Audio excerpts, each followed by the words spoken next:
नमस्कार, मेरा नाम है डॉक्टर वैभव शेरावत और आज हम आपसे बात करने वाले हैं सांस फूलने और दमे की बीमारी के बारे में। दमे की बीमारी जिसको अस्थमा भी बोला जाता है। सबसे पहले हम सांस फूलने की बात करेंगे। सांस फूलने के अनेकों कारण हो सकते हैं। कुछ कारण फेफड़े के संबंधित है और कुछ कारण शरीर के अन्य अंगों के संबंधित है। सांस फूलना कैसे पता चलता है? अगर कोई व्यक्ति पहले चलता था, उसे चलने में सांस नहीं फूलती थी, अब फूलने लग गई है। अपनी उम्र के लोगों के साथ चलने में दिक्कत आने लग गई है, बीच में आपको रुकना पड़ जाता है, या फिर आपको अपनी गति कम करनी पड़ती है अपनी उम्र वाले लोगों के साथ चलते समय। आप सीढ़ी चढ़ते थे, पहले एक जीना चढ़ने पे आपकी सांस नहीं फूलती थी, पर अब एक जीना चढ़ने पे ही आपकी सांस फूलने लग गई है। या फिर आपकी सांस इतनी ज्यादा फूलने लग गई है कि आपको बैठे बैठे सांस फूलती है, या रोजमर्रा के अपने काम करते समय सांस फूलती है, जैसे कि कपड़े बदलना, नहाना आदि। एक सबसे बड़ा कारण सांस फूलने का है दमा, जिसको अंग्रेजी में अस्थमा बोला जाता है। यह एक सांस संबंधी बीमारी है जो कि हमारी सांस की नली जिसे हम विंड पाइप कहते हैं, जिसमें से हवा अंदर जाती है और बाहर जाती है, उसमें दिक्कत होती है। उसमें क्या दिक्कत होती है? ये एलर्जी के कारण और अन्य बहुत सारे कारणों से होता है, जो कि नॉन एलर्जिक भी होते हैं। बहुत सारे ज्यादातर लोगों में एलर्जी एक बड़ी समस्या और कारण रहता है। अब इसमें हम जानेंगे कि व्यक्ति जिसको अस्थमा या दमा है उसको क्या क्या दिक्कतें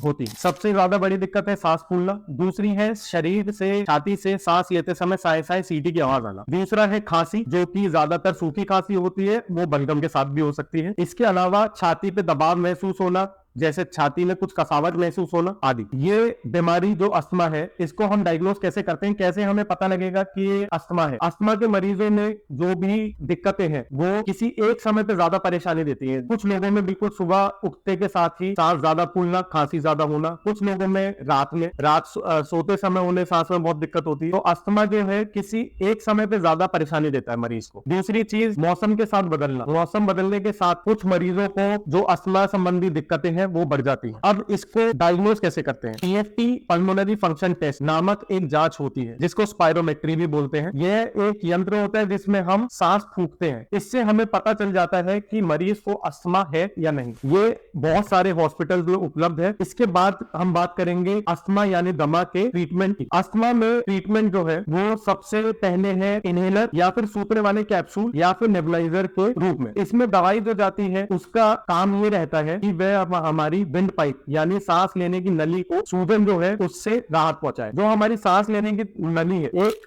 स्वस्थ व्यक्ति की अगर ऐसी होती है दिखने में, अस्थमा वाले की सूंच से ऐसी हो जाती है। तो सांस जो अंदर जा पाती है वो कम जा पाती है। सांस छोड़ते वक्त, लेते वक्त बहुत तकलीफ महसूस करता है दमे का मरीज। अब ये ट्रीटमेंट जो है, इसमें साथ में कुछ ऐसे मरीज जिनको अस्थमा है एलर्जी के कारण, उसमें एंटी एलर्जिक दवाइयां, बहुत सारी चीजें जो कि हमारे वातावरण में है, जैसे कि पशु पक्षी से निकलने वाले एलर्जी, उनके बाल, फल फ्रूट सब्जियों आदि से निकलने वाले पॉलन, इन सबसे बचना भी एक बहुत ही महत्वपूर्ण स्टेप है अस्थमा के ट्रीटमेंट में। इसके अलावा ठंड, कुछ लोगों को ठंड से बहुत तकलीफ होती है अस्थमा में, कुछ लोगों को बारिश के मौसम में बहुत तकलीफ होती है। तो इस मौसम में बचाव रखना। कोई भी ऐसा मौसम या जगह जिधर वायरल इंफेक्शन बहुत ज्यादा फैला हुआ है, कोई भी बीमारी जो बहुत ज्यादा फैली हुई है सांस संबंधी, जो चेस्ट इंफेक्शन करवाती है, वो भी अस्थमा के आपके सारे सिम्टम्स और खराब करवाएगी। तो इन सब चीजों से बचना सबसे पहली चीज बहुत महत्वपूर्ण है। और साथ में दवाइयां, जैसे आपके डॉक्टर आपको बताते हैं वैसे ही लेना है। कुछ लोग थोड़ा सा आराम होने के बाद इन दवाइयों को छोड़ देते हैं अपनी मर्जी से, ऐसा बिल्कुल भी नहीं करना होता। इसकी वजह से आपका अस्थमा और दमे के जो लक्षण है वो और ज्यादा बेकार हो सकते हैं आगे जाके। Thank you.